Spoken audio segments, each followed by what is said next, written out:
je suis très admirative, voilà, entre les livres et les cartes de méditation aussi. Bon, voilà, de toute façon, tu es passionnée, donc voilà, c'est ton Gentil. chemin. Ah oui, ouais. C'est pas fini, hein, parce que vous allez voir la suite après. Mmh.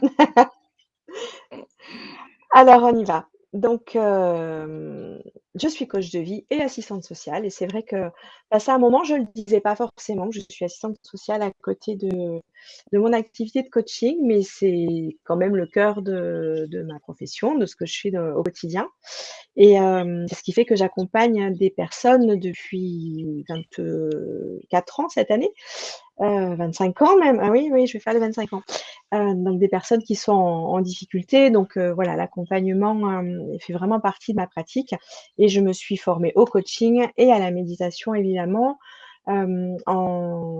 auprès de Lama Samten, auprès de Christophe André, également d'Ama, puisque j'ai fait la formation de la méditation à YAM, au centre Lou Paradou à Toulon.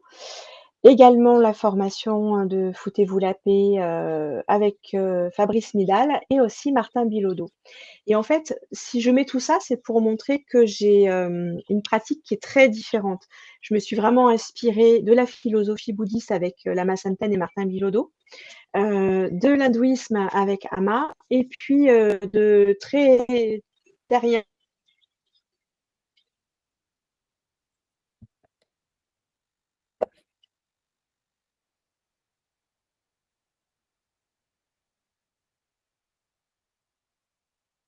moderne, on va dire.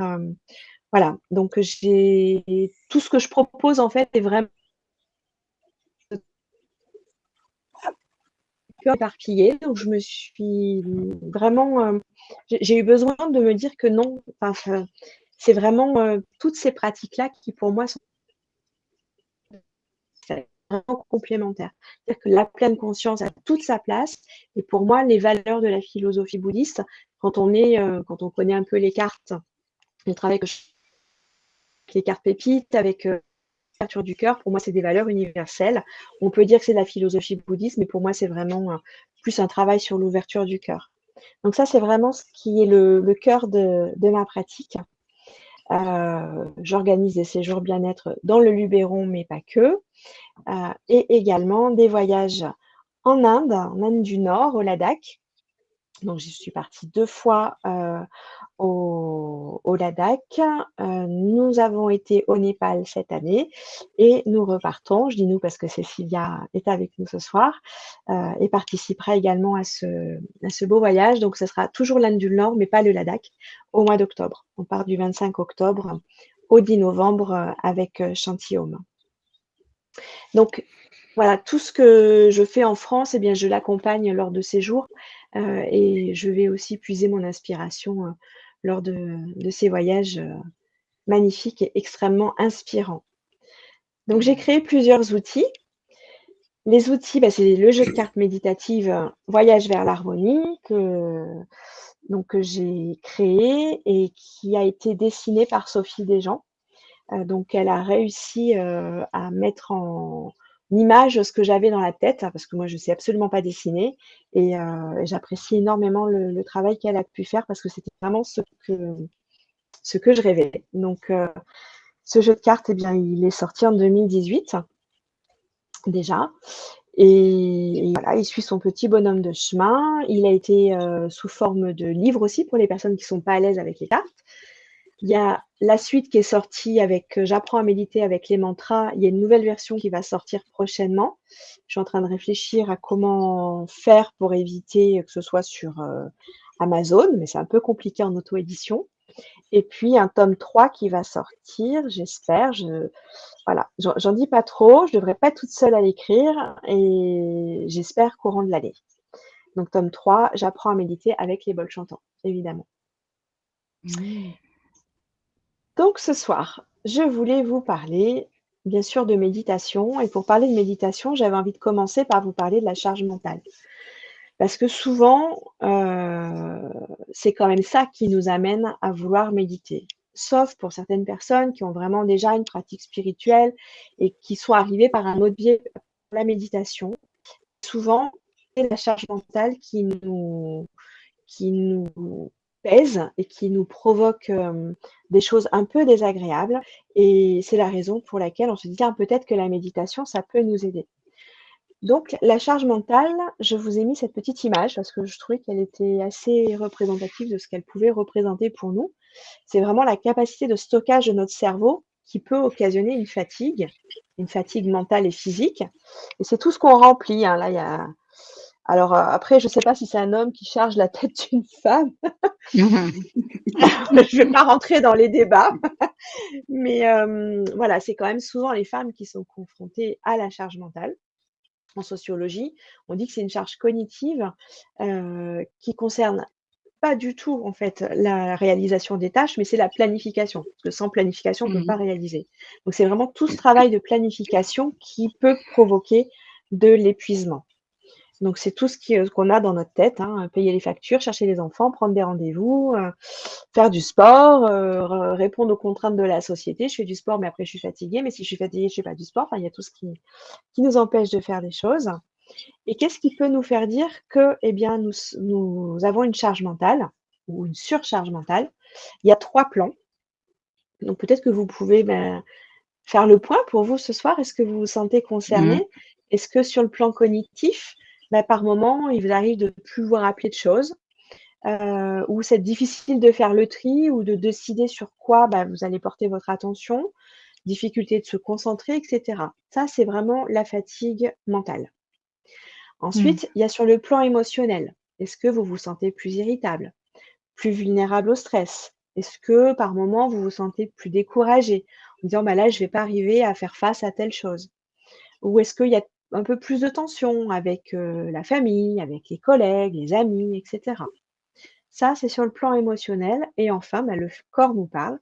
Et sur le plan physique, la surcharge mentale peut aussi provoquer des douleurs articulaires, musculaires, accentuer des pathologies qu'on a déjà, augmenter des troubles du sommeil, provoquer des palpitations, des choses comme ça. Le stress et la surcharge mentale sont assez liés. Donc, ce qui est important, c'est d'observer. Qu'est-ce qui se passe en moi? Est-ce que je suis concernée sur le plan cognitif, émotionnel ou physique? Ou mes proches aussi, est-ce que autour de moi, je repère ces choses-là? Et ça peut être un petit signal pour dire, il se passe quelque chose. Est-ce que l'origine ne serait pas une surcharge mentale? Alors, je vous ai mis Serge Marquis parce que j'adore cette image. Pansouillard. Je ne sais pas si vous le connaissez. Alors, normalement, on le voit tourner là, ça ne marche pas. On voit ce petit hamster qui trotte et c'est vraiment l'image qu'on peut avoir de ce petit hamster qui nous trotte dans la tête, qui peut nous empêcher de dormir parce que la nuit, au lieu de se reposer, il trottine. Et Serge Marquis, il nous parle du pansouillard. Donc, c'est ce petit hamster qui tourne.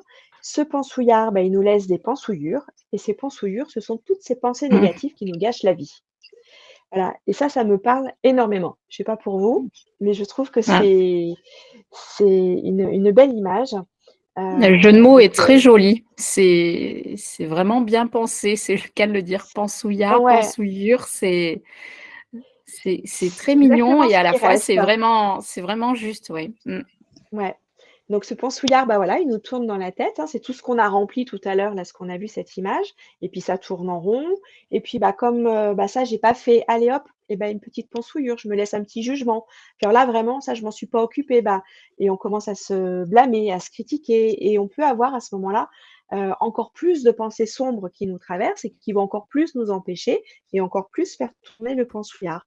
Donc le pansouillard va tourner dans un puits de pansouillure, donc ça devient de plus en plus désagréable. Et souvent, alors je ne vais pas aller plus loin parce qu'il parle de l'ego et que ce pansouillard, c'est une métaphore de l'ego, parce que ça ramène quand même beaucoup de choses à nous. Mais je crois que l'ego, dans tous les cas, il est quand même au centre de nos problématiques. Donc, je vous invite à aller découvrir le livre de Serge Marquis. C'est On est foutu, on pense trop. Je ne sais pas si vous le connaissez, il est vraiment très intéressant. Il nous parle de décroissance personnelle pour retrouver la tranquillité d'esprit. Et cette décroissance personnelle, donc, c'est travailler sur l'ego. Et l'ego, eh bien, on peut le travailler grâce à la méditation. Alors, la méditation, c'est quoi? Ça, c'est une grande question. Je vous ai mis cette petite citation qu'on a attribuée à Bouddha, à qui on aurait posé la question: qu'as-tu gagné grâce à la méditation? Et il aurait répondu: rien. Cependant, laisse-moi te dire ce que j'ai perdu. C'est la colère, la dépression, la folie, la peur d'être vieux et celle de mourir. Ça ne nous dit pas ce que c'est que la méditation. Mais là, on commence à parler un peu des effets. Et afin de vous dire exactement ce que c'est, j'avais envie de vous en parler déjà en parlant des origines de la méditation. Donc, ça a une origine extrêmement ancienne, hein. C'est très à la mode depuis une quinzaine d'années, encore plus depuis 5-8 ans. Mais c'est une tradition spirituelle extrêmement ancienne, qui a plus de 3000 ans, qu'on retrouve d'abord dans l'hindouisme, dans le bouddhisme, dans le zen, etc., dans toutes les grandes philosophies de vie et religions. Mais on le retrouve aussi de manière beaucoup plus contemporaine. Je vous en ai parlé tout à l'heure avec Jon Kabat-Zinn pour la pleine conscience, la mindfulness. Il y a aussi bien d'autres penseurs de la méditation, pour la méditation transcendantale, ou du son primordial avec Deepak Chopra, que peut-être vous connaissez, ou Ama, qui, elle, nous parle d'amour inconditionnel, et ça passe également par la méditation. Et au niveau, pour se rapprocher un peu plus de nous en France, donc on a la pleine conscience qui a été vraiment véhiculée, et je pense qu'on peut vraiment remercier Christophe André de l'avoir vulgarisé et qui lui a permis de franchir les portes des hôpitaux de France. Donc Christophe André, qui est un éminent psychiatre à l'hôpital Sainte-Anne à Paris, et qui a réussi à faire rentrer avec difficulté quand même, hein, il y a plus de 20 ans, la méditation à l'hôpital, et qui a pu participer à de nombreuses études pour montrer les effets de la méditation, et notamment sur la dépression, et la méditation comme étant un outil pour éviter la récidive de la répression, Tout de à la fait. dépression, pardon. Entre autres, hein, mais voilà, ça c'est vraiment un de ces chevals de bataille, et ça a été compliqué de faire rentrer la méditation à l'hôpital, puisque bien sûr, et bien voilà, l'hôpital imaginait voir des yogis en lévitation, et c'était pas du tout l'objet de Christophe André. Donc il s'est inspiré du travail de Jon Kabat-Zinn aux États-Unis, qui lui a vraiment et dépoussiérer et laïciser en fait la pratique de la pleine conscience. Donc on parle de mindfulness aux États-Unis, c'est la pleine conscience en France. Et puis on a aussi Thich Nhat Hanh, ce moine bouddhiste vietnamien, peut-être vous connaissez, qui a créé le village des pruniers dans le sud-ouest de la France, qui a aussi beaucoup participé à la pleine conscience. Alors lui, il est bouddhiste, mais la façon dont il le pratiquait, c'était aussi quelque chose de très laïque. Donc, je vous parlais aussi de Fabrice Midal, qui nous parle, lui, plus de pleine présence. Bon, voilà, qui a aussi créé son courant. Après, voilà, Christophe André, Midal, ils sont pas très copains, mais c'est comme toujours, les égos sont là, je pense aussi, le business aussi. Je pense qu'on est sur plein de choses, mais en attendant, il y a voilà, j'ai appris beaucoup de choses auprès de Fabrice Midal et de Christophe André, et je pense qu'il y a des choses très intéressantes qu'on peut utiliser dans notre quotidien, et tout à l'heure, je vous ai fait un peu un mix des 2 dans la méditation que je vous guiderai. Et puis, dans la méditation en France, c'était difficile de ne pas parler de Matthieu Ricard aussi, qui lui nous parle de l'altruisme et de la compassion, donc qui est dans la philosophie bouddhiste, puisque lui-même est devenu moine bouddhiste, mais qui est quand même un ancien scientifique en neurosciences, et qui a accepté de participer à de nombreuses études sur la méditation. Peut-être vous l'avez vu là, avec tous ces capteurs pour entrer dans un IRM, où ils l'ont mis en méditation pour voir un peu comment le cerveau pouvait fonctionner.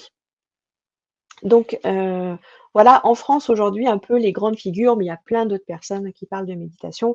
Je vous avais parlé de Martin Bilodeau, qui lui n'est pas en France, mais pratique au Québec, et voilà, c'est quelqu'un qui, pour moi, m'inspire beaucoup aussi, et j'aime beaucoup et le personnage et sa façon de pratiquer la méditation.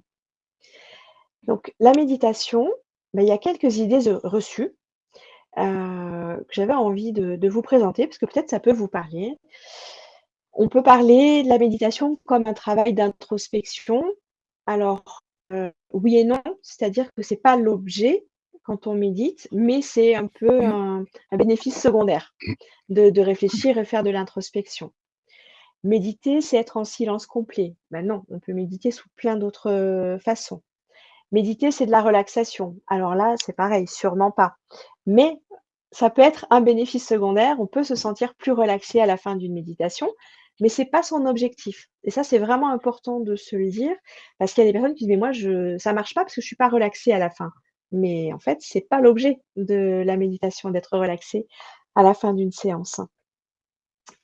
Alors il y a ce côté un peu de l'exotisme, le côté un peu new age où c'est à la mode, c'est pour ça que je vous parle de la culture, où c'est adopter une nouvelle religion, donc ce n'est absolument pas une religion. Ça permet de s'évader, d'atteindre le nirvana. On peut pas méditer si on fait pas une retraite de 15 jours en Inde. Bah si, et heureusement. C'est faire le vide dans sa tête et bloquer ses pensées. On va y revenir. Se couper du monde, se replier sur soi, être égocentrique, eh ben, je crois que c'est justement tout l'inverse. Certaines personnes pensent aussi que c'est réservé à ceux qui n'ont pas un esprit trop agité. Bah, c'est pareil, c'est l'inverse. Au contraire, je crois que plus on a l'esprit agité, bah, en fait, c'est un signal pour nous dire qu'on a encore plus besoin de méditer que les autres. Et puis, c'est compliqué. C'est vrai que ça peut paraître compliqué. À la base, il s'agit juste de s'asseoir et d'être en rendez-vous avec soi. Donc ça, c'est pas compliqué en soi. Mais des fois, c'est compliqué de se rencontrer. Donc c'est là où Mmh. ça devient difficile. La méditation, je vous ai mis cette petite image, c'est sûrement pas être comme un pigeon sur un fil. Ça, c'est Lama Senten qui nous disait souvent ça. Je veux pas que quand vous méditiez, vous vous imaginiez comme en étant un pigeon sur un fil. C'est-à-dire, je suis là et je ne fais rien. Et je suis un pigeon qui voilà. Non, nous ne sommes pas des pigeons, nous avons la chance d'avoir un cerveau et que justement, bah, on va avoir des pensées et comme nous ne sommes pas un pigeon et bah, ces pensées, on va les accepter, on va les accueillir et on va les transformer. Si elles, nous perturbent, on va être, conscient de ce qui se passe dans notre corps, conscient de ce qui se passe dans notre esprit. Nous ne sommes pas des pigeons et souvent, malheureusement, il y a des personnes qui essayent de méditer en se comportant comme des pigeons, beaucoup le vivent pas très bien et c'est normal. Nous ne sommes pas des pigeons. Donc ça, c'est cette image que j'aime beaucoup. Mais alors du coup, qu'est-ce que c'est que méditer? Ça reste la grande question. Alors pareil, je vais commencer par une petite légende. Donc jadis, tous les hommes étaient des dieux et abusèrent de leurs privilèges. Brahma décida de les punir en cachant leur pouvoir divin. Il convoqua le conseil des dieux pour trouver la cachette parfaite. Jetons la divinité des hommes dans le plus profond des océans. Non, car l'homme explorera les profondeurs et il la remontera à la surface. Cachons alors la divinité de l'homme sur la lune. Non, non, un jour, l'homme fouillera le ciel, ira sur la lune et la trouvera. Alors que faire? Aucun lieu sur terre, aucun cieux ou dans la mer ne pouvait rester sans la tête de l'homme. Mmh. Ils décidèrent, nous cacherons la part de divinité de l'homme au plus profond de lui-même, car c'est le seul endroit où il ne pensera jamais à chercher. Et bien, méditer, c'est peut-être ça, c'est aller farfouiller un peu à l'intérieur de nous-mêmes pour aller chercher notre part de divinité. Alors après, il y a des définitions un petit peu plus élaborées, comme celle de John Kabat-Zinn, qui nous dit que a donné une définition plus officielle, on va dire, de la méditation, en nous expliquant que c'était un état de conscience qui résulte du fait de porter son attention intentionnellement au moment présent, sans jugement de valeur, sur l'expérience qui se déploie moment après moment. Donc ça, on est sur la méditation évidemment de pleine conscience, ça on l'entend bien, mais ça va sur la méditation en général. C'est vraiment porter cette intention d'être présent à l'expérience et de surtout la vivre, de l'accueillir sans porter aucun jugement de valeur.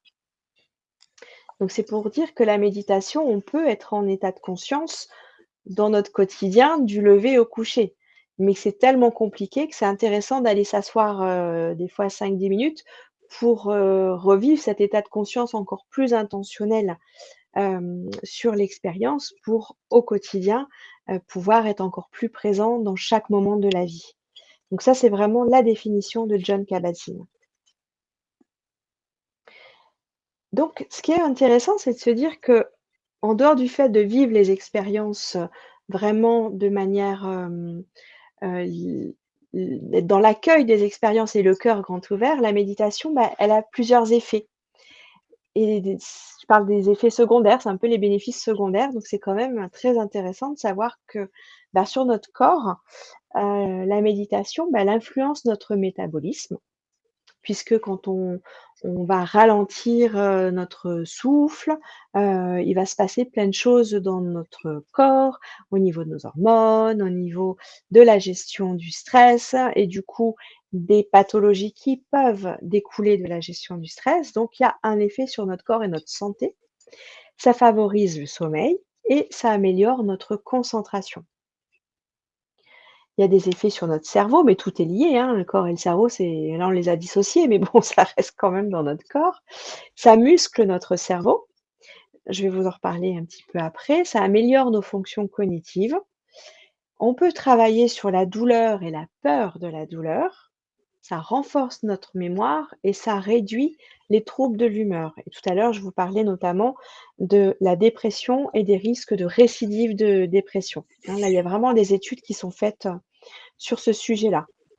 Alors si ça vous intéresse, il y a vraiment beaucoup, beaucoup d'études, que ce soit sur le cerveau vieillissant, et cetera, où on peut, découvrir, que, bah, effectivement, bah, notre cerveau, il y a une plasticité. Ça, c'est quand même un résultat assez récent parce qu'il y a encore, une quinzaine d'années, on pensait qu'on perdait nos neurones à partir de 18 ans et on était en chute libre jusqu'à la fin de notre vie. Et en fait, aujourd'hui, on sait que, bah, non, si on travaille, notre concentration, voilà, si on fait plein d'exercices pour muscler notre cerveau, eh bien, on peut modifier, en fait, la constitution de notre cerveau et ça, c'est quand même une découverte assez exceptionnelle, qui a lieu et aujourd'hui, on en voit vraiment les bénéfices sur toutes les maladies neurodégénératives. Et pour avoir discuté avec un médecin gérontologue, il se rend compte que dans les maisons de retraite, pour les personnes âgées qui ont toutes leurs facultés, mais aussi pour celles qui ont des problèmes de santé, je parle des personnes qui ont Alzheimer, hein, entre autres, mais aussi d'autres pathologies, du même ordre.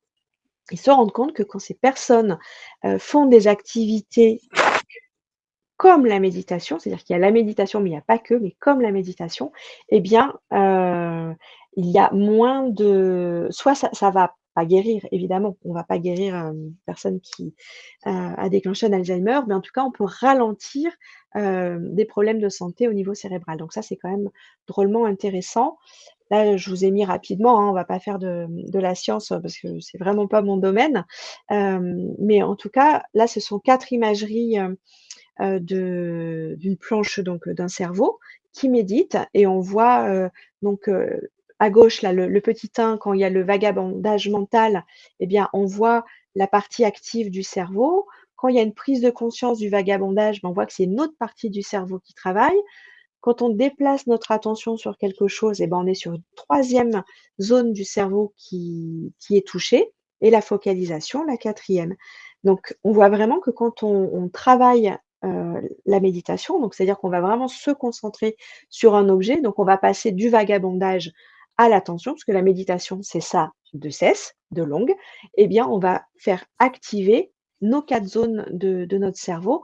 Donc c'est ce qui va permettre de le muscler et de créer vraiment cette plasticité, cérébrale. Donc c'est quand même extrêmement intéressant. Et enfin, je parle des effets sur le cœur puisque, bien, on va être dans l'accueil de nos émotions. On va avoir une meilleure connaissance de soi. On va peut-être aussi augmenter notre confiance en nous, penser un peu plus positivement. On va pouvoir être dans un sentiment de paix et d'équilibre avec nous-mêmes et du coup avec les autres, ce qui va nous permettre d'améliorer nos relations.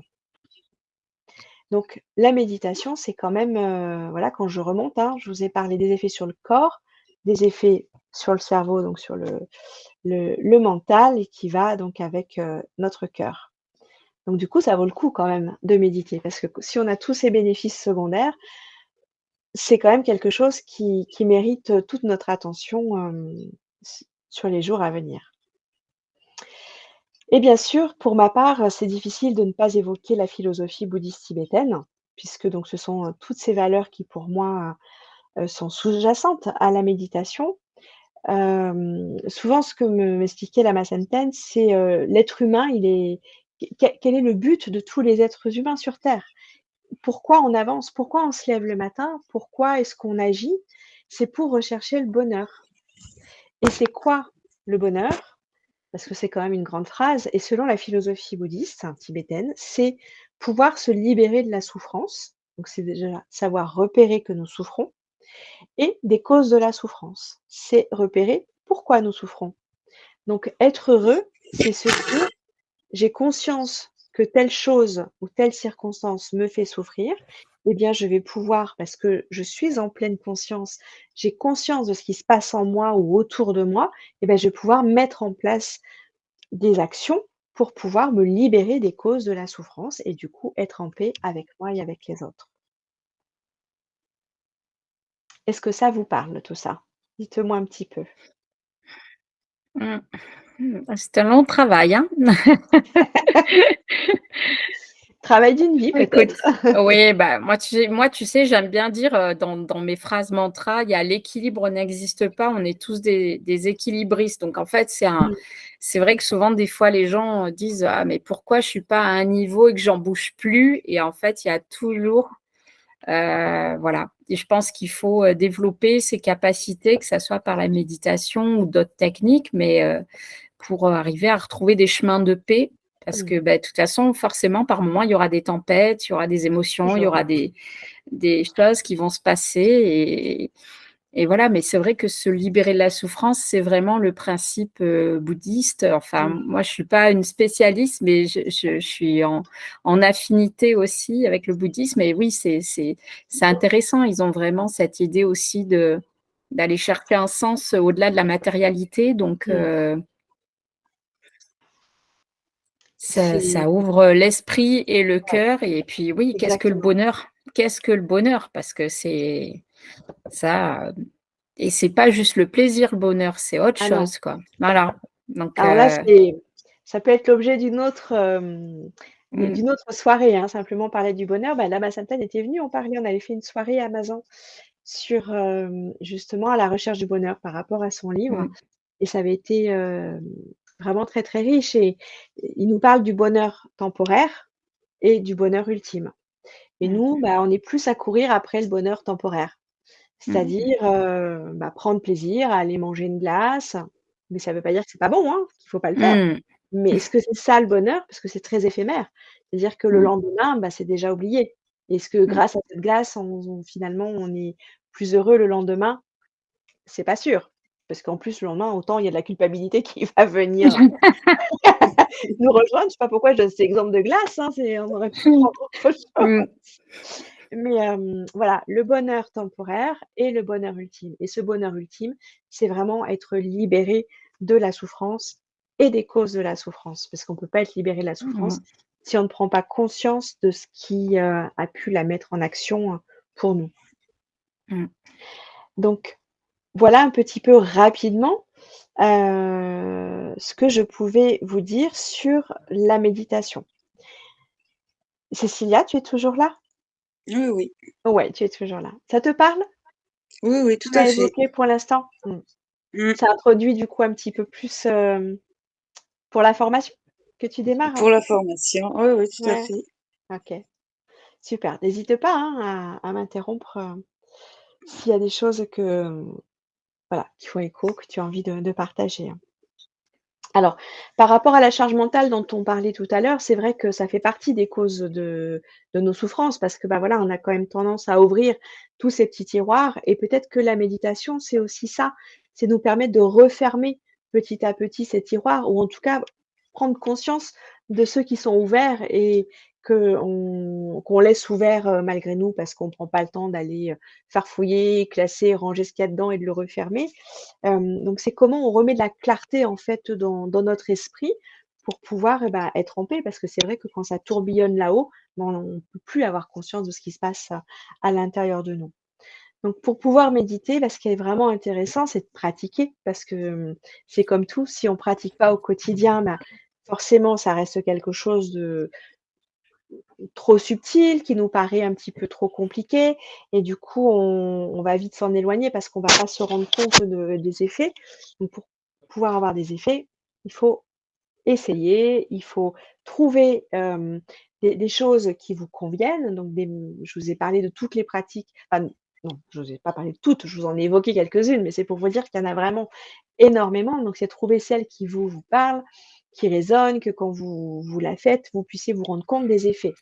Donc ce qui est important, c'est que, vous puissiez vraiment vous rendre compte de ce qui se passe en vous, avant, pendant et après et noter, hein. Dans la formation, souvent, je vous renvoie sur ce petit carnet que je vous invite à compléter vraiment très, très régulièrement parce que ça va vous permettre d'avancer et les jours où vous avez des doutes, où vous avez du découragement, où il y a plein de freins qui vont vous empêcher de méditer, bah, c'est intéressant d'aller réouvrir ce petit carnet pour, bah, vous rappeler, vous dire: «Ah mais oui, mais c'est vrai que quand je médite, il se passe ça en moi et finalement c'est bon, donc faut pas que je m'en prive».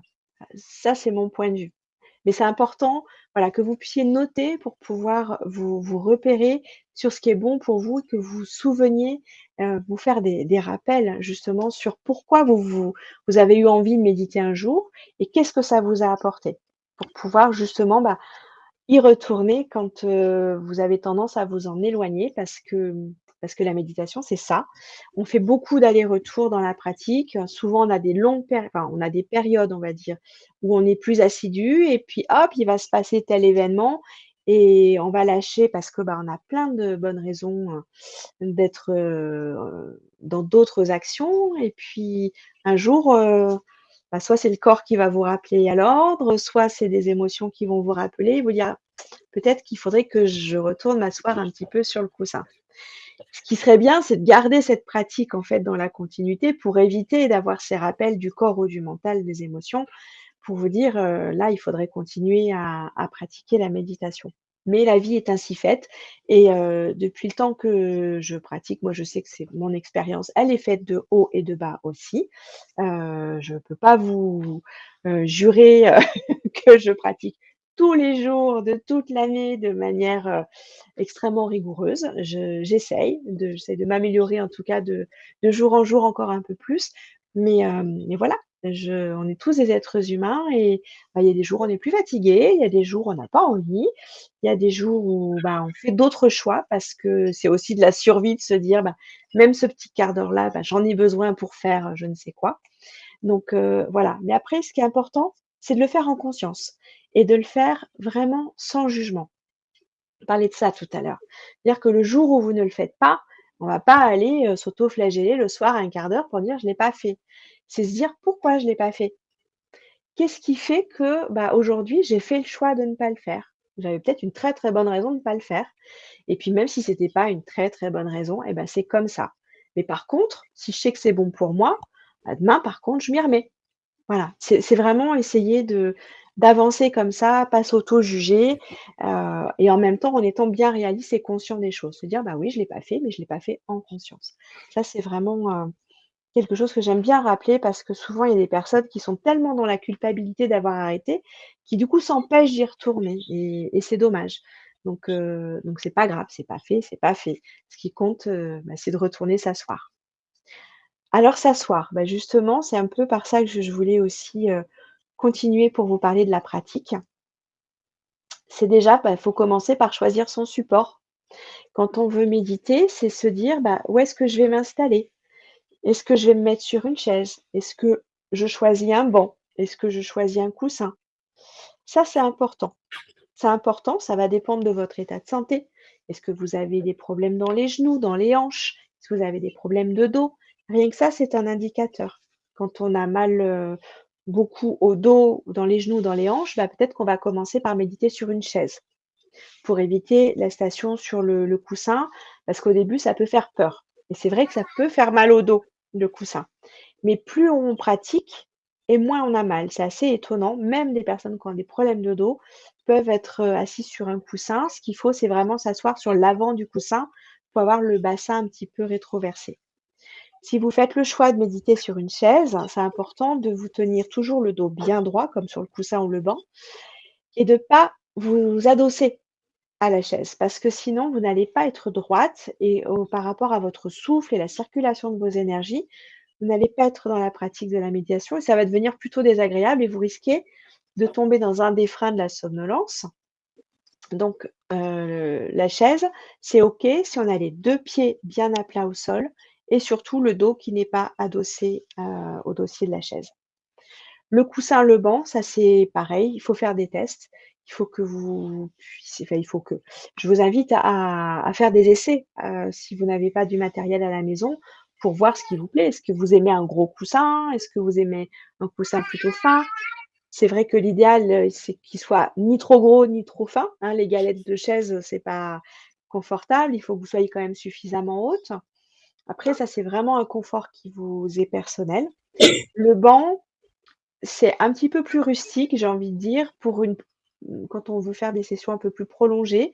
Mais en tout cas, ça permet, si on le souhaite, de pouvoir passer les genoux, les jambes en dessous du banc. Vous voyez, là, j'en ai un, par exemple, et on peut, passer ses jambes, en dessous. Ça peut permettre de changer peut-être un peu plus de position facilement.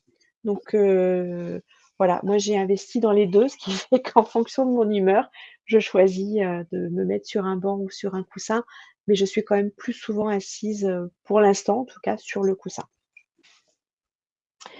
Est-ce que vous avez des questions par rapport à l'assise? Non, c'est clair. Mmh. Vous avez déjà fait votre choix? Sur quoi vous Fanny, toi qui médites depuis un petit peu plus longtemps, sur quoi tu Ah, moi, médites? j'ai un petit coussin carré Ouais, et que justement, j'avais acheté il y a très, très longtemps en allant voir Ama. Donc, ah oui? ouais, Ouais. ouais, voilà, donc je l'avais dans mes affaires depuis quelques années. Et là, quand tu as parlé enfin, quand j'ai attaqué la première phase, bah, du coup, je l'ai pris et ça Mmh. va. Après, j'avais un tapis de yoga sur lequel je me mettais, mais ma jeune Bouvier Bernois me l'a mangé, donc il faut que je me rachète un. Mais le banc me tenterait bien aussi, Ouais, mais il faut que j'essaye. Comme tu dis, il c'est faudrait, ça, faut faudrait que essayer. j'en trouve un, que j'essaye pour Mmh. voir. Mmh. Bah, on n'est pas loin, hein, à l'occasion, je peux te le Mmh. prêter si tu veux, avec plaisir, hein, pour que tu puisses C'est voir, gentil, merci. ouais, Ouais. ouais, ouais.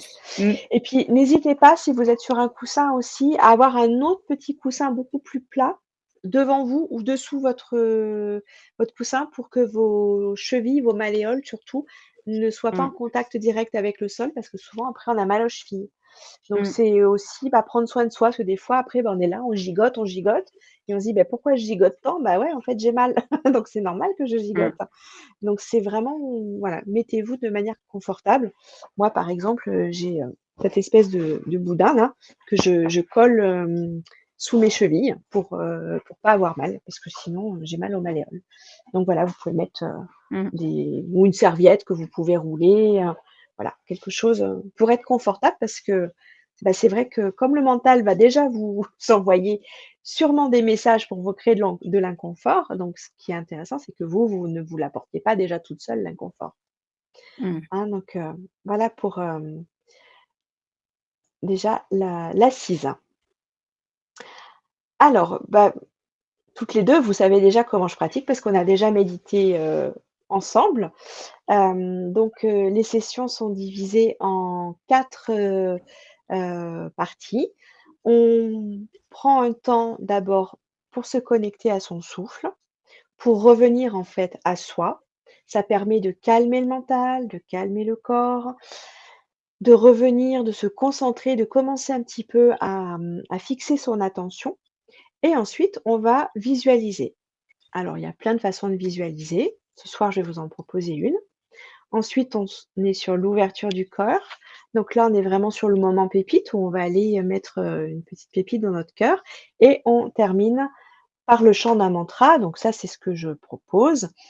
Quand on n'a pas le temps, le mantra, j'ai envie de dire, il est plus optionnel. C'est pas quelque chose, d'obligatoire, mais rien n'est obligatoire. C'est-à-dire que si vous avez peu de temps, vous pouvez décider de ne faire qu'un moment de respiration et si vous en avez un peu plus, on rajoute de la visualisation et encore un petit peu plus de une valeur pépite.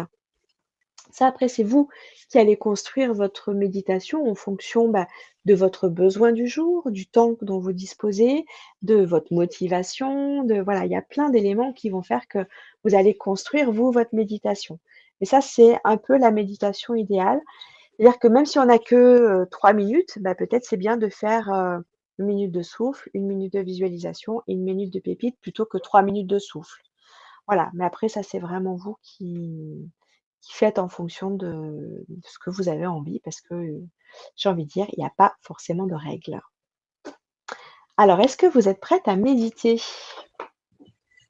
Tout à fait. Tout à fait. Oui, Vous n'êtes pas trop fatiguée? Ça va? Non. Non. ça va aller. Bon. C'est ça que je la fais plus tôt. La fois dernière, je l'avais faite à 21h, donc je les avais fait méditer, c'était 21h30. Ça commençait à devenir 22h30, ouais, ça commençait à devenir un peu dur. Donc maintenant je fais plus tôt. Alors, est-ce que vous êtes bien installé? Vous êtes sur votre support? Ouais. Ouais. Donc moi aussi, je me réinstalle bien. Donc, je vous invite à poser vos pieds sur le sol si vous êtes sur une chaise, sinon en tailleur. À avoir le dos bien droit, la tête comme tirée par un fil vers le ciel, le menton un peu rentré en avant. La langue est logée à la racine des dents. Les épaules ne sont ni trop tendues ni trop relâchées. Vos mains sont dans le mudra méditatif, c'est-à-dire main droite sur main gauche, les 2 pouces reliés, posés sur vos cuisses. Et vous prenez conscience de votre corps installé là ce soir sur votre support, ce coussin ou cette chaise. Et pendant quelques instants, je vous invite à accepter de ne rien faire. Nous allons commencer par faire une petite pause, juste un moment, une pause sans but.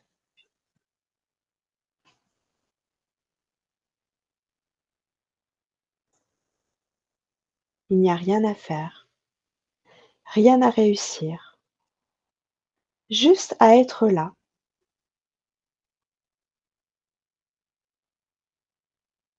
Il est possible qu'une légère inquiétude, un trouble apparaisse. C'est juste que votre cerveau découvre une autre manière d'être, sans pression. On est juste là. On abandonne tout effort, toute activité. On encourage la vie à œuvrer en nous. Il n'y a rien à comprendre, rien à réussir, à évaluer, à corriger ou transformer. Rien à chercher, ni à se détendre, ni à se calmer. On peut même décider de se fiche la paix ce soir.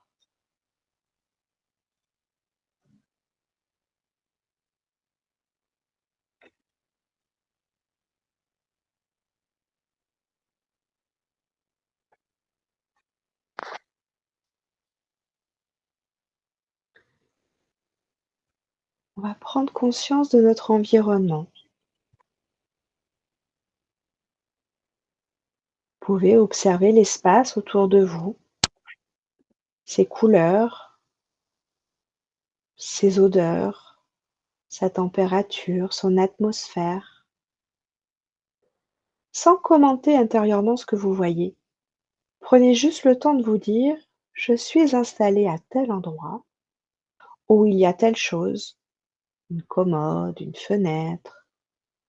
Il fait chaud, il fait froid». Juste en étant à l'écoute du monde. sans porter de jugement. On constate ce qui est autour de nous.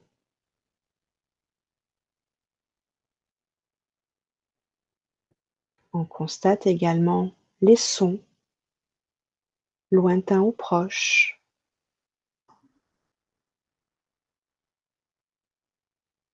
Peut-être entendez-vous des bruits. Une voiture, c'est OK. Une télé, c'est OK également. Abandonnons la perfection. Juste accueillons notre environnement.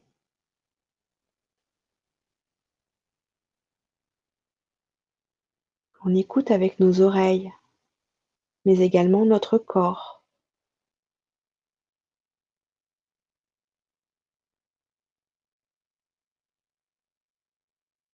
Peu importe que ces sons nous plaisent ou non, on ne les commente pas.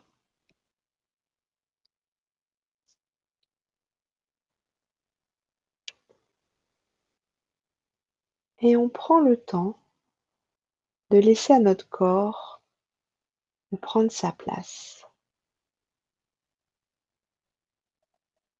Ressentez son poids qui s'installe sur votre assise. Il est comme une montagne, simple et naturel, ancré, immobile, solide. Votre corps et votre poitrine sont ouverts au monde. C'est bon d'avoir un corps, même si par moments vous ressentez de l'inconfort, des tensions ou des douleurs. Ressentez ce plaisir d'être là, d'être vivant.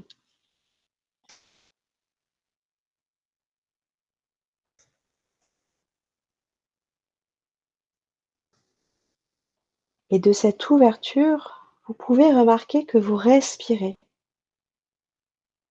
Et c'est extraordinaire car vous le faites sans réfléchir, spontanément.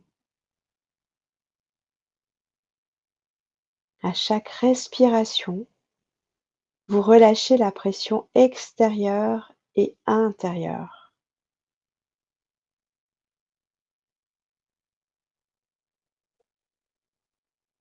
Vous pouvez accompagner votre souffle, aller à sa rencontre.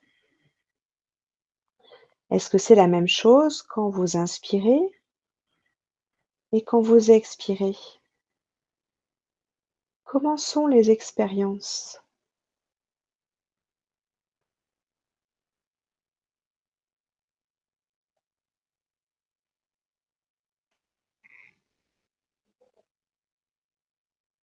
À chaque inspiration, ressentez votre souffle qui entre par vos narines. Et à chaque expiration, ressentez votre souffle qui ressort en observant la température de l'air qui est peut-être plus tiède ou plus humide.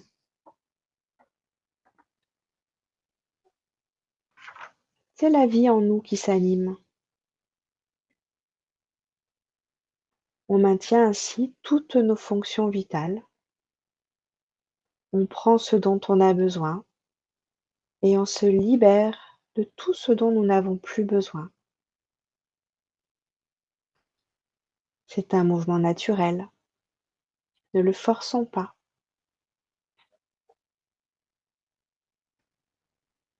Faisons confiance à notre corps. C'est bon de respirer,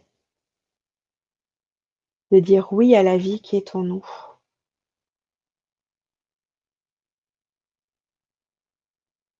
Nous pouvons pousser l'expérience un peu plus loin en soutenant la présence au souffle, en comptant nos inspirations et nos expirations, sans chercher à modifier quoi que ce soit. On n'allonge pas ou on ne raccourcit pas le souffle. On le laisse aller, comme c'est bon pour lui. Et pendant que vous inspirez, comptez 1, jusqu'à ce que vos poumons soient pleins d'air. Et à l'expire, 2, 2, 2, jusqu'à ce que vos poumons soient vides.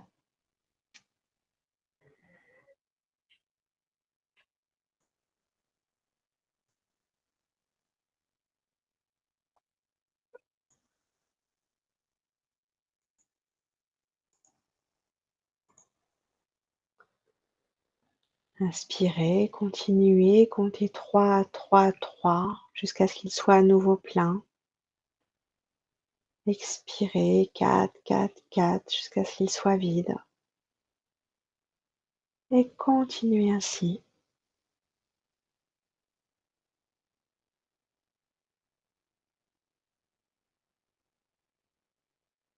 Si votre attention s'égare, si vous avez perdu le fil de la respiration, constatez-le et revenez calmement à la respiration à partir de 1. J'inspire, 1, 1, 1. J'expire, 2, 2, 2. Et ainsi de suite jusqu'à 10.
Si des pensées vous traversent, c'est normal.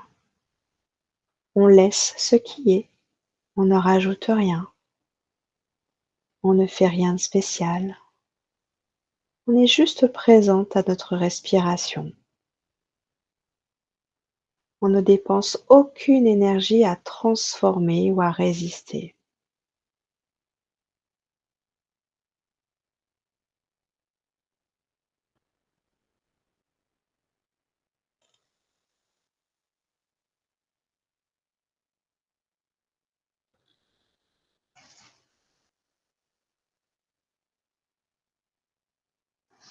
Puis vous pouvez lâcher le compte du souffle. Observez ce qui se passe en vous, dans votre corps. Corrigez au besoin votre posture.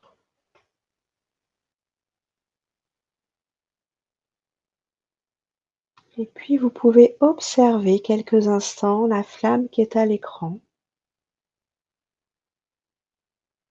Imaginez-la vacillante et dansante. Portez sur elle un regard doux.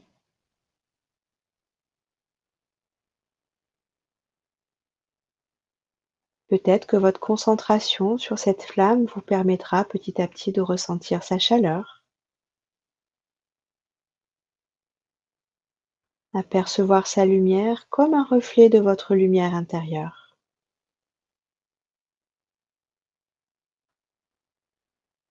Petit à petit, vous commencez à prendre conscience de son énergie.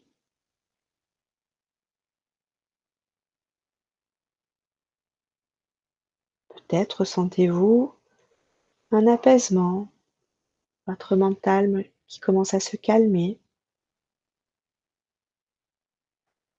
Et vous pouvez, tout en restant immobile, fermer vos yeux en vous concentrant sur le point entre vos deux sourcils et en y projetant la flamme de cette bougie.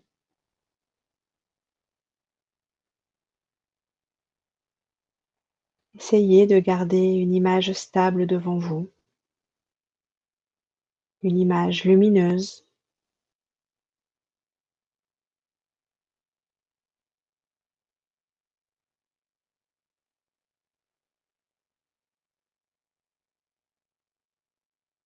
Ressentez sa chaleur, son énergie. Visualisez sa forme, ses couleurs.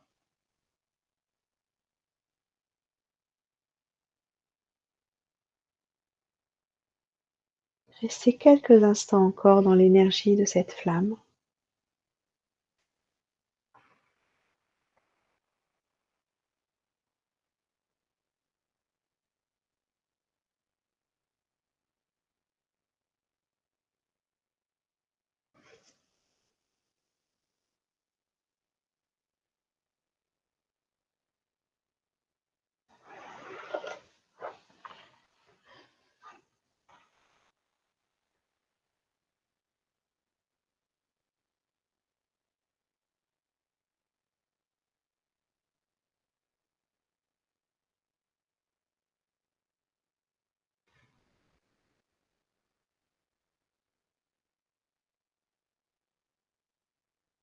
Puis vous pouvez la laisser s'évaporer en étant toujours connecté à votre souffle,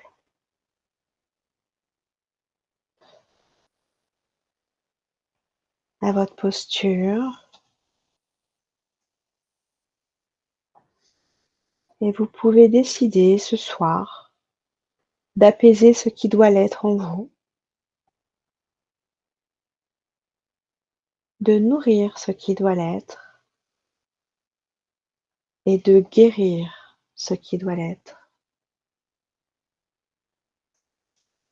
Peut-être avez-vous été traversé par des sentiments de frustration, de colère, de tristesse ou de paix, peu importe. Vous êtes avec ce qui est aujourd'hui, comme c'est, sans juger, en étant ouvert à l'expérience. N'essayez pas d'être moins angoissé ou de lutter contre une émotion désagréable. Ne faites rien, laissez-la tranquille et accueillez-la. Plus vous résistez, plus vous la renforcez et l'amplifiez, comme dans un sable mouvant. Plus on s'agite, plus on s'enfonce. Alors, essayons d'arrêter de tout vouloir contrôler. Accueillons et acceptons ce qui vient ce soir.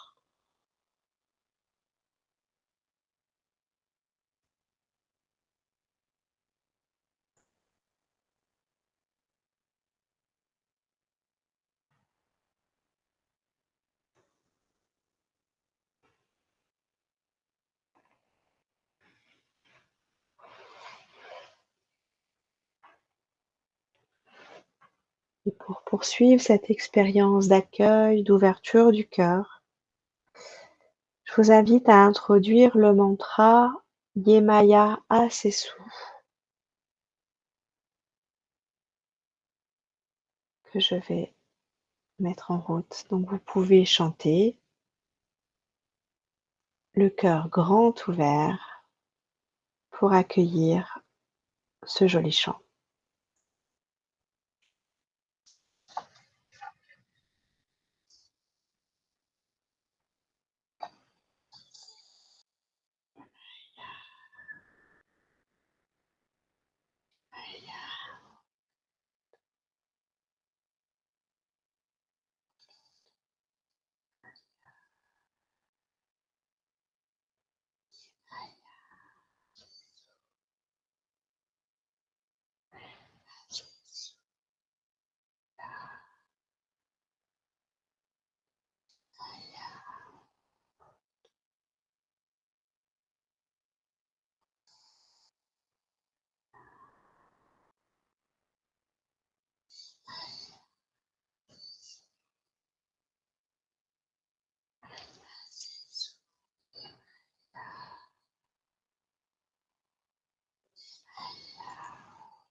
Je vous invite à présent à frotter vos deux mains devant vous.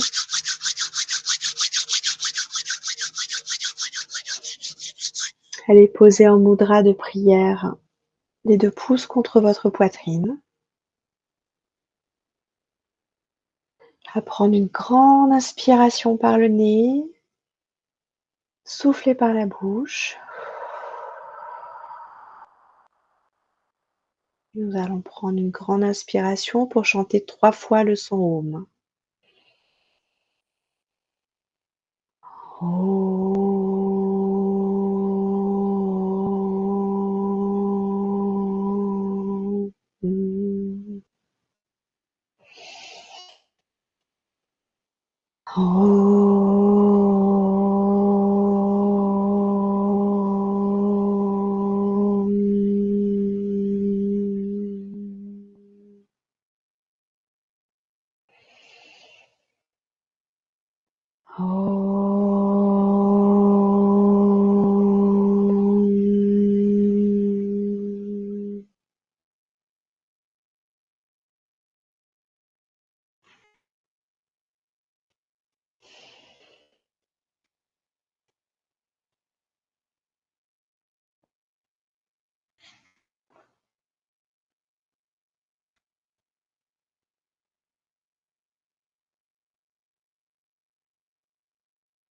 Et à votre rythme, vous pouvez revenir et ouvrir les yeux quand ce sera le moment pour vous.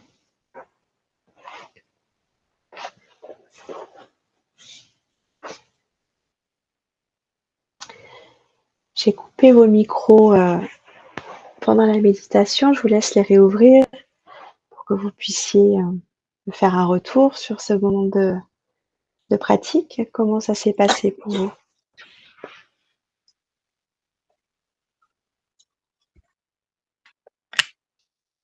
En fin de journée, pour moi, c'est plus compliqué en fait. Ouais. Parce que il y a la journée qui passe Bah beaucoup. oui. C'est normal. Voilà. Donc, C'est pour ça que tout ça à a l'heure, j'ai été parlé de la plus, fatigue. Ouais. ouais, ça a été plus compliqué que quand je le fais le matin en fait. Alors, à quel niveau c'était compliqué? Les Beaucoup pensées? plus de pensées, ouais. Mm. Beaucoup plus de pensées, de pensouillards, voilà, Mhm.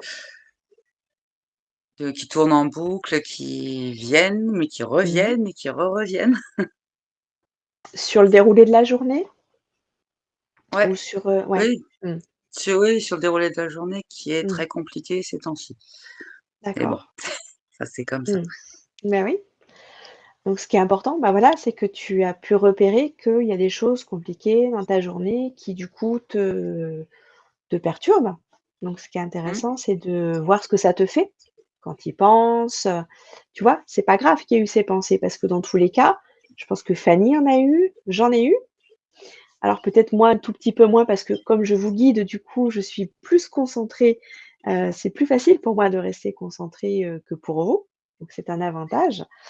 Sauf que quand je médite toute seule, je suis comme vous, hein. Si je le fais le soir, effectivement, on a plus facilement des ruminations de la journée.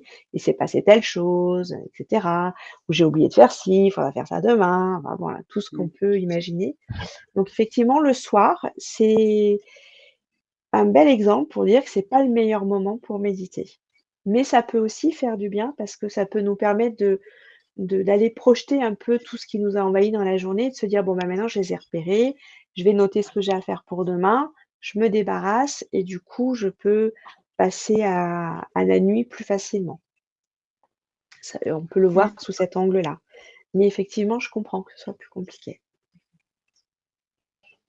Et du coup, il y avait un peu d'étourdissement par moment ou c'est que de la rumination?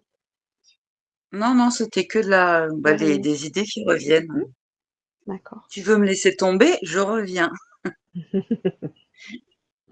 Évidemment, elles sont toujours là, mais c'est normal, hein. Oui, oui, c'est normal. Tu le sais, hein, méditer, c'est pas Oui, du tout, on n'est pas des pigeons et oui, c'est pas oui. avoir un encéphalogramme plat. Donc Non, c'est en je prendre préfère vivre. conscience. Ouais, ouais. C'est quand elles arrivent, c'est se dire: «OK, là j'ai entendu, il y a tel sujet qui me préoccupe ou voilà, qui me traverse, mais je reviens Mmh, à mon souffle, à la flamme, à mes émotions. Et hop, il y a une nouvelle pensée, ta ta ta ta, et ah tiens, je viens de m'accrocher à elle. Mais c'est pas grave, je repère que c'est tel sujet qui me préoccupe, mais je reviens. Et ce sont tous ces allers-retours, et tu vas voir que plus tu vas pratiquer, eh bien, ces allers-retours vont être de plus en plus rapides. Tu vas repérer beaucoup plus vite que cette pensée est arrivée, et tu vas plus rapidement revenir vers l'exercice. Mmh. C'est là où ton cerveau, en fait, Voilà, va va bouger. se muscler. Mmh, Mmh. vraiment. Et tu verras que le matin ou le soir, les grands méditants, ils peuvent faire ça, voilà. Dalai Lama, il se lève N'importe tous les quand. jours à 3-4 heures du matin pour méditer. Mmh. Moi, je peux pas, hein, je vous le dis, je me lève pas à 4 heures du matin pour méditer. J'ai besoin de sommeil. Mmh. Et pour toi, Fanny? Ah bah, écoute, c'est intéressant parce que je pense que, moi, chaque fois, pour le coup, l'immersion dans le souffle m'aide beaucoup. Mmh. Ça a un effet vraiment, quasiment instantané, hein. C'est vrai que le souffle, ça apaise tout. Mmh. En plus, là, avec le casque, j'entendais quand même mon rythme Mmh. cardiaque, donc je peux constater que c'était très efficace. Et après, dès que je relâche l'attention au souffle, c'est là où effectivement, d'un coup, il peut y Mmh. avoir une pensée, une autre qui arrive et voilà et c'est toujours étonnant de voir, comment ça se manifeste dans le corps aussi. Ouais. S'il y a l'émotion qui est collée tout de suite avec, bah, ça donne un indicateur, mais c'est vrai que bon, l'idée, c'est de, voilà, de laisser passer aussi, Mmh. de pas Mmh. le nourrir. Mais ouais, j'ai trouvé que c'était très inspirant, comment tu nous as accompagnés là sur cette Mmh. méditation, voilà, c'était vraiment agréable aussi. Et par contre, moi, c'est plutôt le corps, effectivement, fin de Mmh. journée où je me dis: Mmh. «Ah oui, il y a de la lourdeur. Ouh là, dans les épaules. Ah, les reins». Alors pareil, j'essaye de pas me focaliser, mais Mmh. comme tu disais, il faut accueillir ce qui est là. Mmh. Donc me dire: «Ben voilà, effectivement, ton corps t'envoie quand même, quelques signaux qu'il va falloir entendre, pour, bah, pas faire l'autruche. Voilà, Mais ça oui. il faut Mmh. surtout pas faire l'autruche. Donc voilà, écoute, super. Après, par contre, le mantra, je pense, je le réécouterai parce que moi, j'avais pas de son, j'ai rien J'avais pas. entendu. Ah mince, Ouais, c'est moi vrai? non plus. Oui, J'ai oui. pas eu de Ah oui, c'est son. embêtant. Donc mais c'est pas grave, Je vous je le renverrai. retiendrai le nom, donc je me le oui, ah ben volontiers, Ah comme bah, je vais vous ça, l'envoyer, oui, oui, je vous ça l'envoie sera tout à l'heure. l'occasion de le Ah, vous réécouter à auriez un dû me autre faire un petit moment. message parce que moi j'étais à fond dans le mantra. Ben j'ai eu un J'ai doute, commencé je me très suis dit: smooth. «Bah, peut-être que c'est moi» parce que vu que ma caméra tout à l'heure marchait pas, je me suis dit: «Bah, là, c'est le Ah, son» et du coup, je me suis dit: «Bon allez, on laisse» et puis du coup, je me suis repartie sur, le souffle, du coup, comme ça, je d'accord. me suis dit: «Bon, bah, je reste dans la méditation» et écoute, mais Bon, bah, ouais, alors c'est vrai que en fait, ce qui est intéressant, c'est que, quelque part et je pense qu'il y a pas 2 méditations qui se ressemblent, hein. J'ai l'impression qu'à chaque fois, tu sais pas quelle surprise tu vas avoir. Et quelles ressources tu vas avoir ce jour-là, mais c'est c'est vrai ça. que, voilà, au moins de l'explorer avec toi, bah, tu partages toute, Mmh. bah, ton expérience de méditante, hein, qui va être, qui est utile, hein, parce qu'effectivement, il faut trouver, ces antidotes ou ces façons de, Mmh. De de faire avec, l'accompagner, hein. quoi. Tout à Mmh fait. mh. Et c'est pour ça que c'est pas fini. Je vous ai prévu d'autres choses. Justement pour lever quelques freins autour de la méditation, si vous avez encore un petit peu de patience, pour qu'on puisse en parler. Là, ça partage toujours à l'écran, hein, vous voyez toujours, Oui. Mmh. parce que souvent on est un peu là-dedans quand on se décide à méditer, on dit: «Oh là là, quand je suis assise, bah, finalement, il faudrait que j'aille faire du sport». Puis quand on fait du sport, on pense à notre projet. Puis quand on est dans le projet, on pense à nos enfants et quand on est avec eux, au ménage et quand on est au ménage, bah, il faudrait que je médite plus souvent et cetera et cetera. C'est un peu une boucle infernale. Donc c'est comment, bah, en fait, quand je médite, quand je fais du sport et cetera et cetera. Vraiment être focalisé sur l'instant présent parce qu'au final, là, bah, ce petit personnage, il a tout fait, le sport, le travail, le ménage, les enfants, la méditation, mais il a été à aucun moment dans l'expérience et constamment dans la frustration. Donc l'idée de la méditation, c'est de remettre du plaisir dans chaque instant et de le vivre, intensément. C'est aussi prendre conscience que nous ne sommes pas nos pensées. C'est-à-dire qu'il y a nos pensées qui nous traversent, mais elles ne font que nous traverser. Et la méditation, elle est là pour ça. C'est-à-dire que le fait de les laisser passer, de les repérer, de revenir à son corps, c'est aussi se rendre compte qu'elles ne nous appartiennent pas et qu'elles ne nous définissent pas. Ça aussi, c'est important. C'est-à-dire que quand j'ai une émotion, une tristesse, une colère, une émotion désagréable, mais c'est aussi une émotion positive, ça peut être une joie.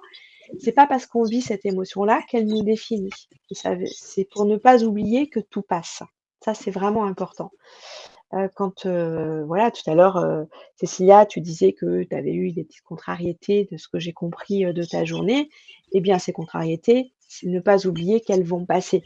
Elles ont eu lieu aujourd'hui, demain, il se passera d'autres choses. Ça fait partie vraiment de la méditation. Ça, c'est une chose très simple, mais je tenais à le rappeler, c'est méditer, c'est aussi apprendre à dire non aux autres et oui à soi. Et dire non aux autres, c'est pas forcément faire du mal aux autres. Et dire oui à soi, c'est pas être égocentrique, c'est pouvoir se respecter. Et ça, c'est important d'apprendre à dire non parce que le nombre de oui que l'on dit, mais en fait, au fond de nous, on pense non. La méditation nous permet de reprendre conscience, en fait, avec nos besoins, se reconnecter à ce dont on aspire le plus et du coup, ça permet d'assainir aussi nos relations avec les autres parce qu'elles se deviennent de plus en plus authentiques. Trouver de la motivation chaque jour pour méditer. Donc ça, j'en parle, hein, dans la formation de l'effort joyeux. J'adore cette expression de Lama Samten, qui est pas que de lui, hein, elle est très québécoise, elle est très parlante. On fait un effort, et l'effort, on a toujours, cette connotation négative, mais on y met de la joie. Donc voilà, méditer, c'est se reconnecter à l'effort joyeux, se réjouir d'être sur la bonne voie, se féliciter et être dans la persévérance. C'est vrai, quand on a fait le bilan la dernière fois de la 2e session avec les participantes, et Fanny, tu étais présente, j'aimais beaucoup ce résumé que vous aviez fait qui était, discipline et plaisir. Ça m'a beaucoup plu, se rappeler que la méditation, c'est ça. C'est trouver du plaisir dans tout ce que l'on fait mais rester sur la voie de la discipline et c'est vrai que sans discipline, c'est compliqué de méditer, mais je crois que c'est compliqué dans plein de choses dans la vie aussi, si on n'a pas un petit brin de discipline. Après, c'est comme tout, c'est être dans la juste distance et pas être dans les excès. Voilà, pour moi, méditer, c'est pas méditer 8 heures par jour, hein, c'est pas devenir un moine, dans un monastère. C'est se reconnecter à soi, un jour à la fois, 1 heure à la fois, 1 minute à la fois et une respiration à la fois. C'est vraiment essayer de faire de son mieux, comme on peut, le jour où on le fait. Des fois, on peut pas plus qu'une respiration, c'est comme ça. Et puis des fois, on pourra méditer 25 minutes et c'est super. Mais il y en a pas une qui est mieux que l'autre. C'est vraiment pouvoir se dire, «Aujourd'hui, c'est comme ça». C'est accepter ce qui est, hein, ce dont on parlait tout à l'heure déjà. Et puis, la procrastination. Alors ça, j'avais envie d'en parler dans les freins de la méditation parce que c'est vraiment, vraiment un des sujets, le plus présent. C'est, oui, aujourd'hui, j'ai pas médité, mais demain, hein, demain, je le ferai. Puis demain, finalement, non, ça sera ce week-end parce qu'on a toujours quelque chose de plus à faire et du coup, ça nous crée de la frustration et c'est important, d'essayer de dépasser ça pour pouvoir arrêter de se disperser et de pouvoir, finir une journée avec le plaisir et la satisfaction de se dire: «J'ai mis l'effort joyeux dans ma pratique de la méditation» et pour ça, c'est trouver une organisation, en fait, hein. Pour pouvoir, s'organiser, c'est repérer. Aujourd'hui, j'ai pas fait, mais pourquoi? Parce que j'étais sur mon téléphone ou parce que j'ai fait du ménage ou j'ai pris du plaisir sur quelque chose ou j'avais besoin de sommeil. Peu importe, ce qui est important, c'est de repérer. Pourquoi j'ai pas médité? Qu'est-ce qui a été plus important pour ça aujourd'hui? Se dire: «Est-ce que c'était juste ou pas?» pour que demain, je puisse prendre la décision de faire autrement. Donc pour pouvoir, continuer dans la pratique, c'est intéressant de se décider de changer des choses dans notre organisation parce que si le matin, on a pris l'habitude, de passer un quart d'heure sur notre téléphone avant de partir au travail, se dire: «Est-ce que ce petit quart d'heure-là, il était utile? Est-ce que sur un quart d'heure, je peux pas y passer que 5 minutes et puis je peux consacrer du coup 10 minutes à la méditation?» voilà, des fois, c'est des petites choses comme ça, des réajustements. Se dire combien de temps j'ai envie d'y passer chaque jour et vraiment se dire dans quel créneau, dans quelle fenêtre je vais pouvoir glisser la méditation parce qu'en fait, on a le temps. Je Tout le monde a le temps, même les personnes qui ont des rythmes extrêmement chargés, on peut trouver 5 à 10 minutes dans nos journées.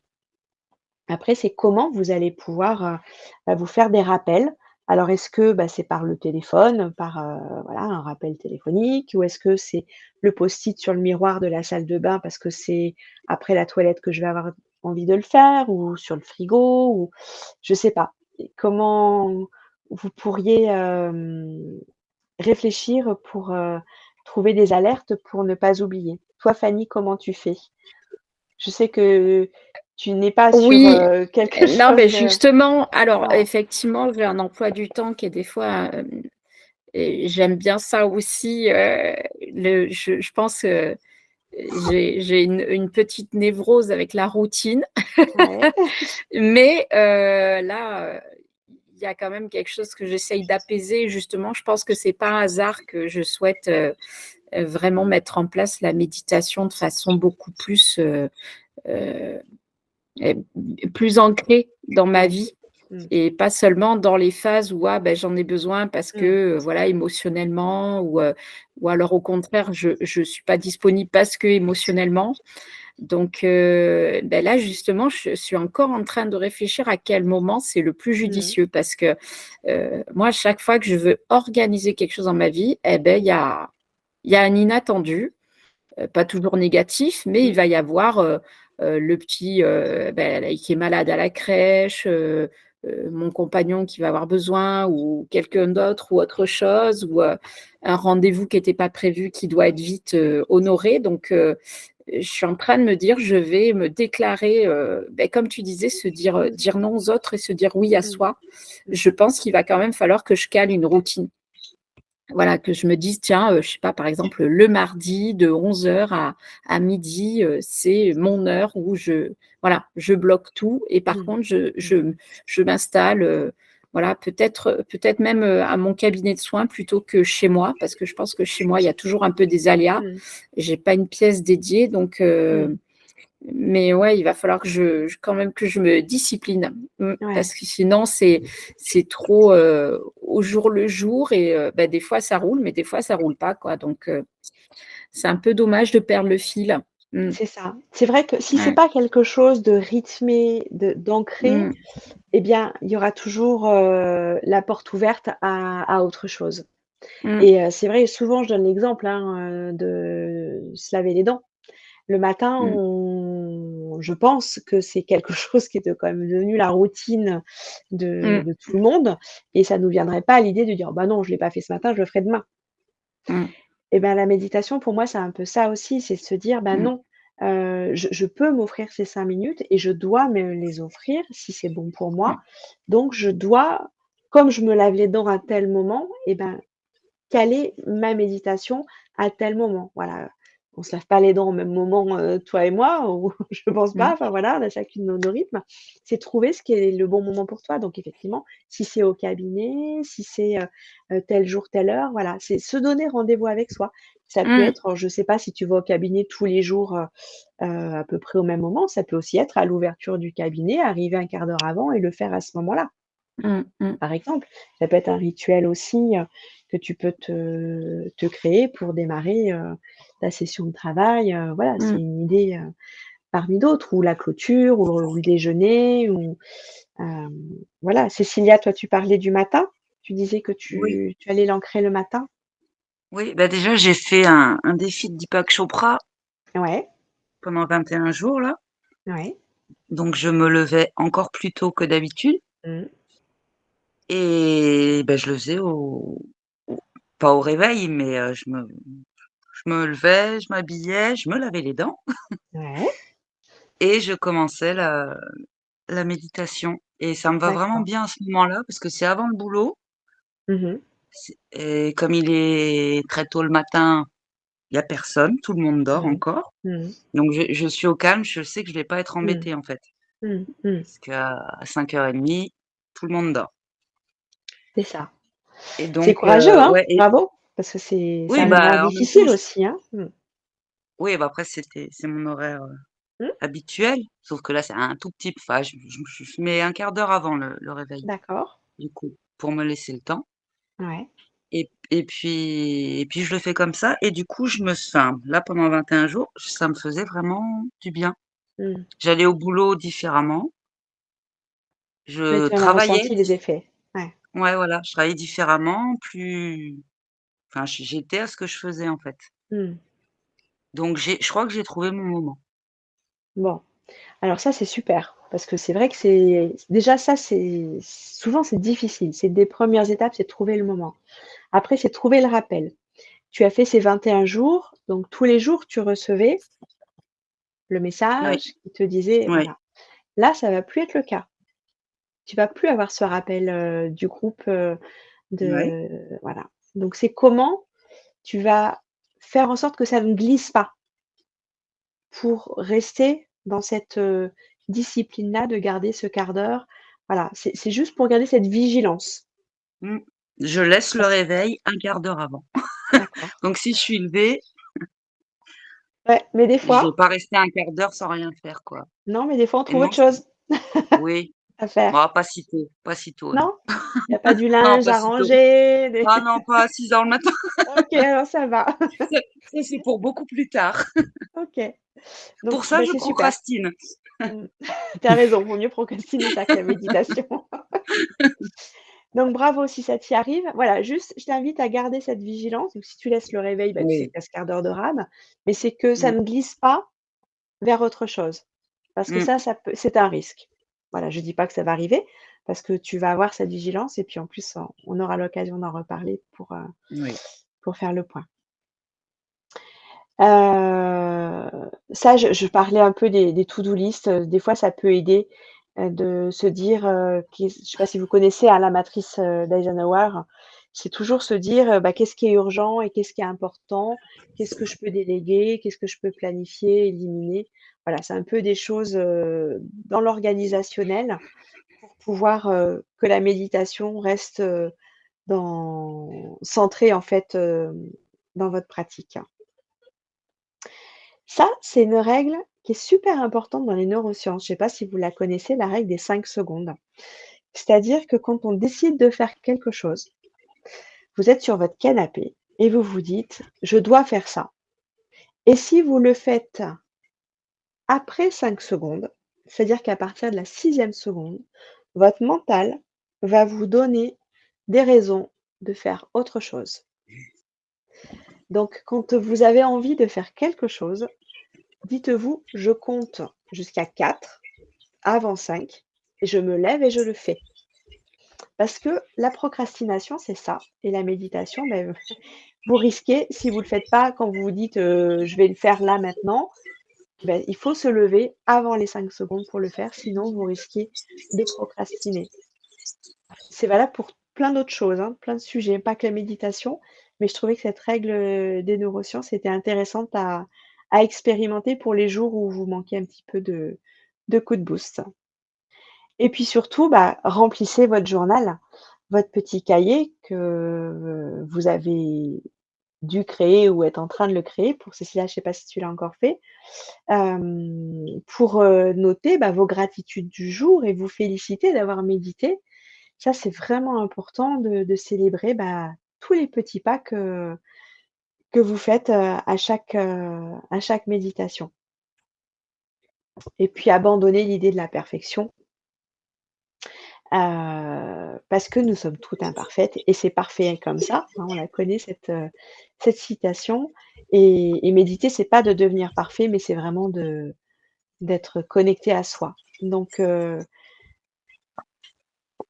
essayez de noter dans le livret que vous avez, dans la formation, la semaine de méditation, de noter, les jours où vous avez médité.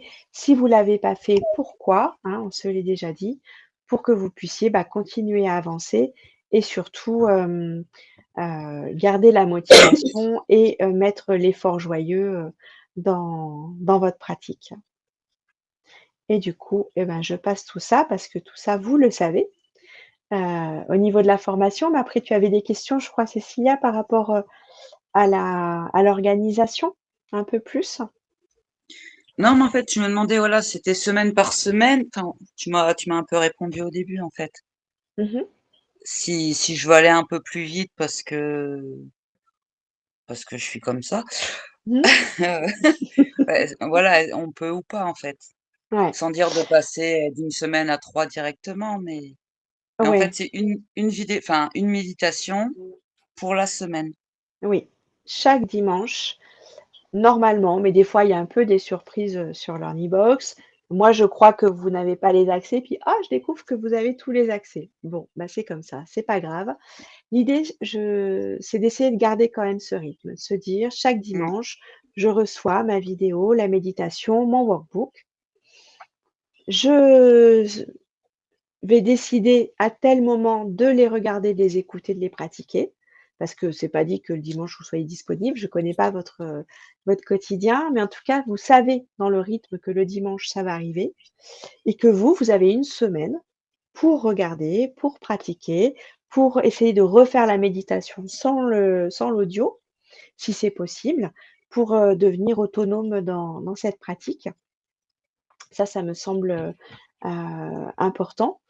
Heu, donc c'est bien de se laisser la semaine parce qu'après à vouloir aller trop vite, après, on n'a pas le temps d'intégrer la pratique et de pouvoir, tester, d'expérimenter les différents audios correctement et de se dire: «Bah, mmh, celui-là, il me convient ou celui-là, il me convient pas». Parce qu'il y en a qui vont vous plaire plus que d'autres. Voilà. mmh, Donc l'idée, c'est de vraiment pouvoir les expérimenter pour, ensuite parce qu'au bout des 8 semaines, eh bien, là, vous allez vous retrouver, sans la formation, mais vous avez toujours accès, bien évidemment, hein, aux audios et vous les gardez le temps que vous le souhaitez.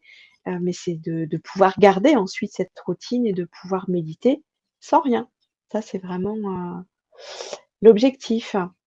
Donc, là, je mettais un peu le contenu, mais du coup, bah, tu es par là. Toi, tu en es où, Fanny, dans les dans la Euh, formation? Moi, j'arrivais aux 4, mais les 3 premiers, oui, entrer en relation avec ses émotions et j'arrivais aux 4. La Donc, bienveillance. mais OK. je vais, en fait, j'ai fait le choix, j'ai réfléchi, je préfère repartir à 0, enfin 0 D'accord. à 1 Ouais. et avec le nouveau groupe, si ça voilà, que ça je repars, voilà, je vais prendre plaisir à refaire depuis le D'accord. départ parce que l'idée, c'est vraiment de le peut-être d'arriver à le faire un petit peu plus, chaque semaine, tu vois? Mmh. Peut-être pas Mmh. qu'une seule fois ou 2 fois, mais voilà, de l'introduire, D'accord.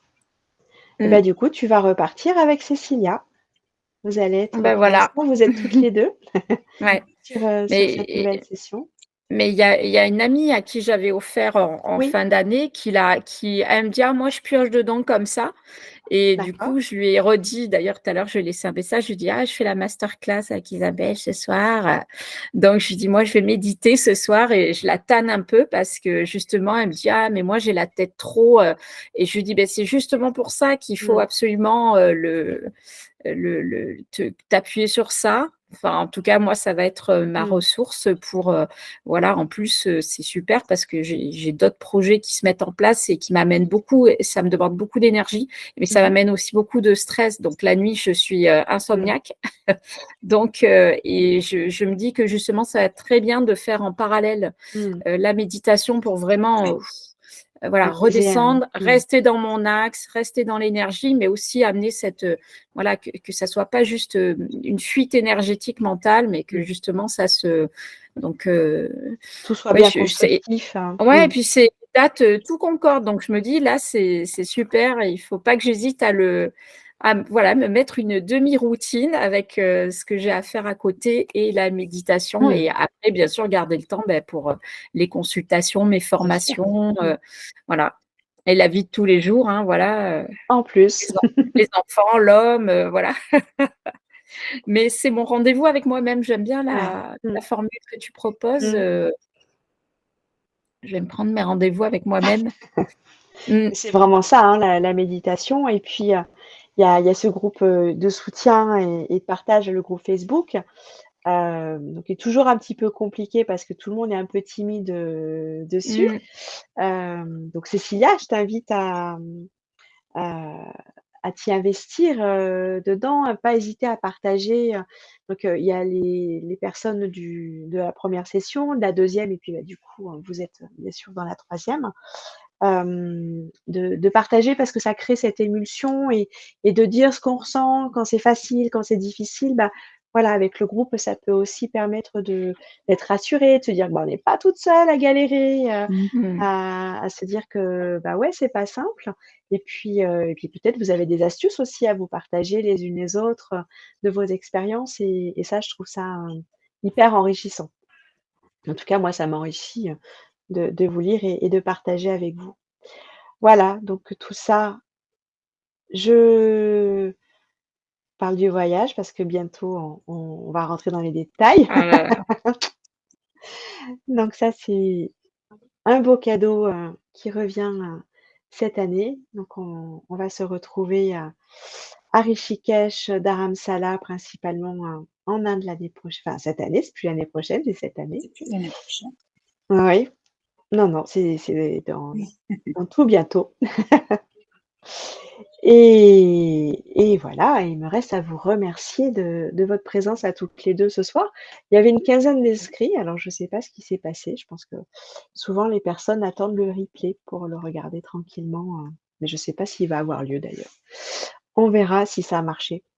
La technique, c'est compliqué. Est-ce que vous avez des questions par rapport à ce qu'on a pu échanger